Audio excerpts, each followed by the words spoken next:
Sir दो महाज है इस मुल्क में, एक चौकीदार है, एक दुकानदार है। एक चौकीदार है, एक दुकानदार है। जब जुल्म हम पे होता कोई मुंह नहीं खोलते। यूएपीए का कानून अमित शाह ने लाया, इन दुकानदारों ने तायीद की। आज उस यूएपीए का कानून में 83 साल का बुढ़ा सिपर खत्म करो, सिपर नहीं होने से मर गया। आखिर कब तक दुकानदार और चौकीदार हमारी लाशों पर सियासत? सर हम कंक्लूडिंग, कब तक सियासत करेंगे? अगर आप सलमान से प्रधानमंत्री को बड़ी मोहब्बत है, ये कौन सी आपकी मोहब्बत है पसमानदा? आप पास एक मुसलमान मिनिस्टर नहीं है वहां पर। इखलाक से लेकर पीलू खान से लेकर अफान अंसारी से लेकर लुकमान अंसारी, मोहसिन सिंह, पूरे पसमानदा मुसलमान की होती है। पावर रूम बंद है, अंसारियों के खुरेशबाजी का कारोबार बंद किया जाता है। स्पीकर सर, मैं कंक्लूजन में अभी कल हमारे होम मिनिस्टर ने कहा था क्विट इंडिया। अगर इनको मालूम हो जाए कि क्विट इंडिया का नारा एक मुसलमान ने दिया था तो वो भी नहीं बोलेंगे। वो नहीं मालूम था उनको। उसका मैं कंक्लूड करो, उसका नाम यूसुफ मेहर अली था सर। यूसुफ मेहर अली ने क्विट इंडिया का नारा बनाया, जिसको महात्मा गांधी ने सारे देश में एक पैगाम किया। मैंने उनकी बेचैनी उनके चेहरे पर देखी है जब उत्तर प्रदेश के किसी अत्याचार के रद्द अमल में, क्योंकि हर अमल का रद्द अमल होता है, हर क्रिया की प्रतिक्रिया होती है। अगर प्रतिक्रिया गलत है तो उससे ज्यादा गलत वो क्रिया है जिसकी ये प्रतिक्रिया है। जब तक तुम एक्शन नहीं रोकोगे, रिएक्शन नहीं होगा। एक्शन नहीं तो रिएक्शन नहीं।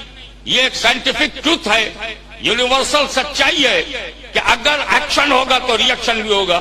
यकीन ना हो तो एक कंकरी तालाब में फेंक के देख लो, वो तो गिर के पानी की सतह में चली जाएगी, मगर रिएक्शन में जो लहर पैदा होगी वो आखिरी किनारे तक जाएगी, चाहे तुम्हें दिखाई पड़े या न दिखाई पड़े।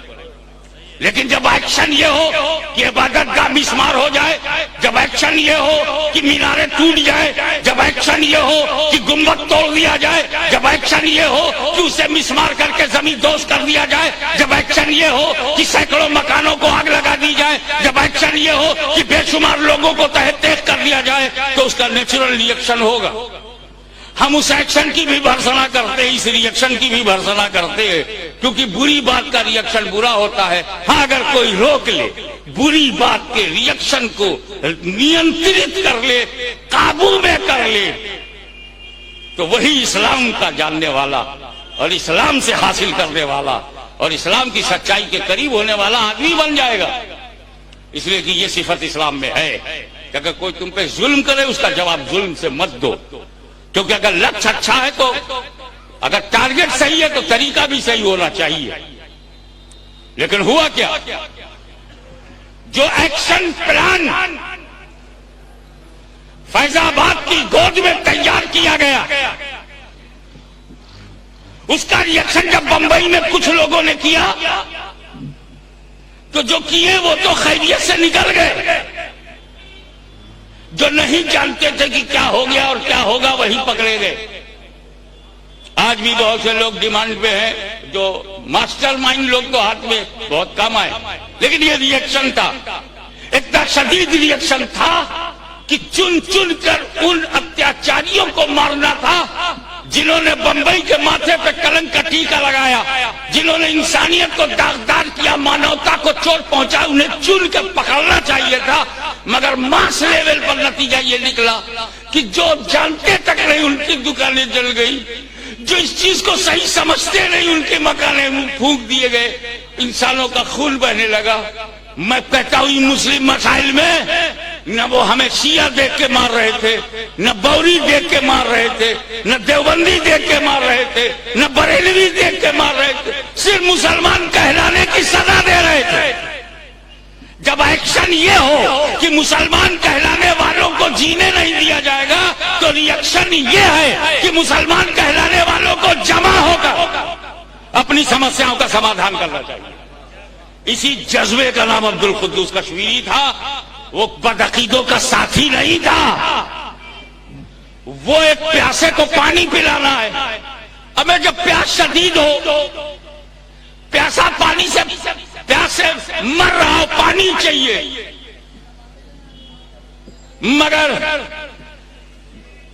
पानी जो उस सैनिक के घर में है उसे लोगे कि नहीं?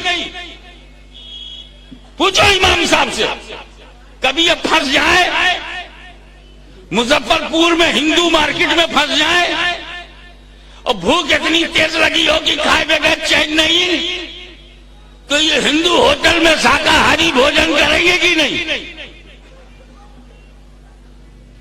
जरूरत ईजाद की मां है, necessity is the mother of invention.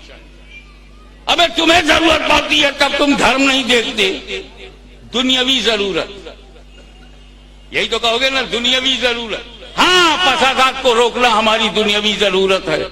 हाँ, देश में अमन और शांति बनाना हमारी दुनियावी जरूरत है। हाँ, कश्मीर से कन्याकुमारी तक एक धागे में पिरोना हमारी जरूरत है।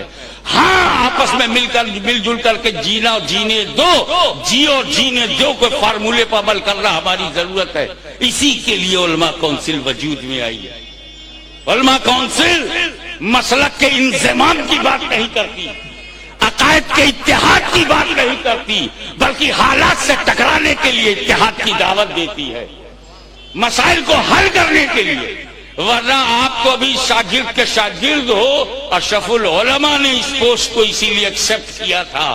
वो तो उलमा के भी उस्ताद, वो जानते थे कि ये जरूरत है और इस जरूरत को पूरी करने के लिए जुर्रत चाहिए, बेबाकी चाहिए, कमिश्नर की आंख में आंख डालकर बात करने की हिम्मत चाहिए, किसी चीफ मिनिस्टर को ललकारने की लोगत चाहिए।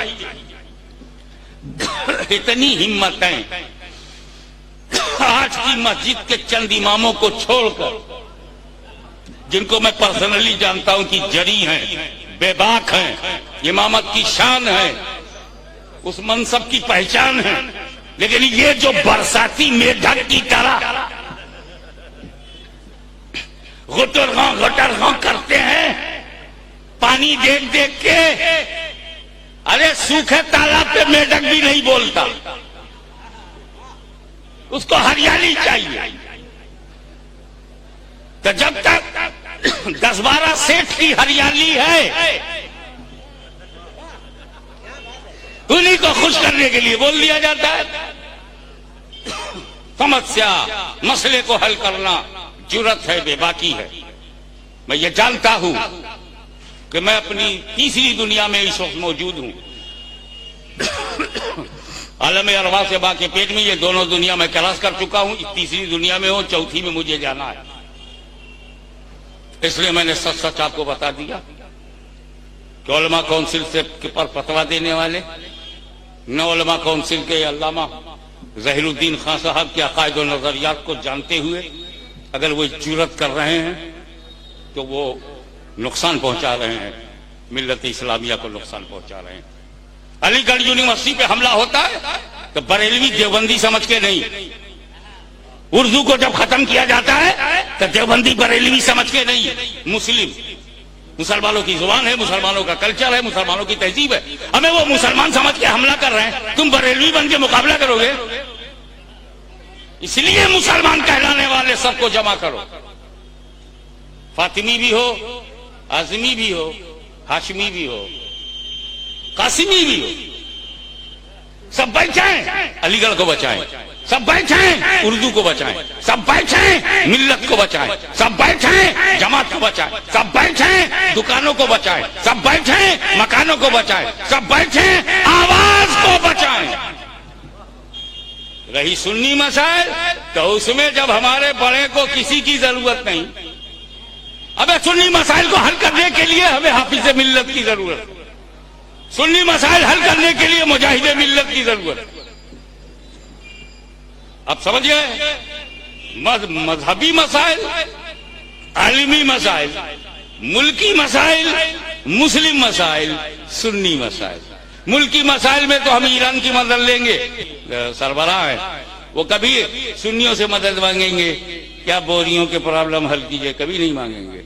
ये हमारे ये जो यहाँ पे आजू बाजू में इस्ना शरी हैं, ये कभी हनफियों के पास नहीं आएंगे, कि वो जरा इमाम जाफर सादिक की एक हदीस में हमारे यहाँ कुछ डिस्प्यूट हो गया है, ए अबू हनीफा के मानने वाले आकर के इसको सल्टाओ नहीं कहेंगे, वो अपने में ही वो कल्बे अब्बास से पूछेंगे, कल्बे जव्वाद से पूछेंगे, कल्बे सादिक से पूछेंगे, आपस ही में सेटलमेंट करेंगे। ऐसे सुन्नी लोग भी आपस ही में सेटलमेंट करेंगे। जब मजहबी मामला होगा, सुन्नियों का प्रॉब्लम होगा, अब हम सुन्नियों के कब्रिस्तान पर कोई कादियानी हमला करेगा, सुन्नी लोग आपस में जाएंगे। हमको किसी की मदद की जरूरत नहीं, खानका बनवाना है हमें किसी की मदद की जरूरत नहीं, हमें अपना कोई इंस्टीट्यूशन बनाना है हमें किसी की मदद की जरूरत नहीं। लेकिन जब मुस्लिम मसाइल होंगे, जब मुल्क में अमन की बात आएगी, जब मुल्क में मसाइल को हल करने की बात आएगी जिसमें मुसलमान मुतासिर हो रहा है, फसादात से मुसलमान मुतासिर होता है, दो तरह से मुतासिर होता है। एक तो हम जला दिए जाते हैं फसादियों के हाथ, बेकरी में हमारी जिंदा लाशें डाल दी जाती है, और दूसरा फिर हमारे ऊपर केस चलता है,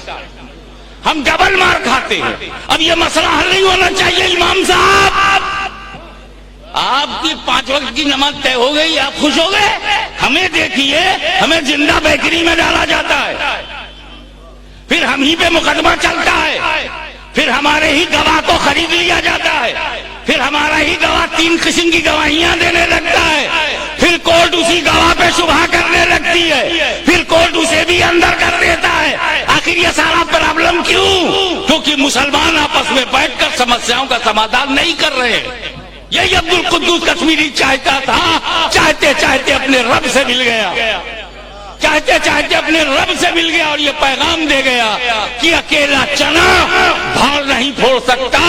कश्मीर से कन्याकुमारी तक 25 करोड़ मुसलमानों की समस्या 25 मौलवियों से हल नहीं होगी, बल्कि तमाम मुसलमान कहलाने वाले जब अपना दर्द लेके बैठेंगे तब मर्द बनेंगे, क्योंकि दर्द ही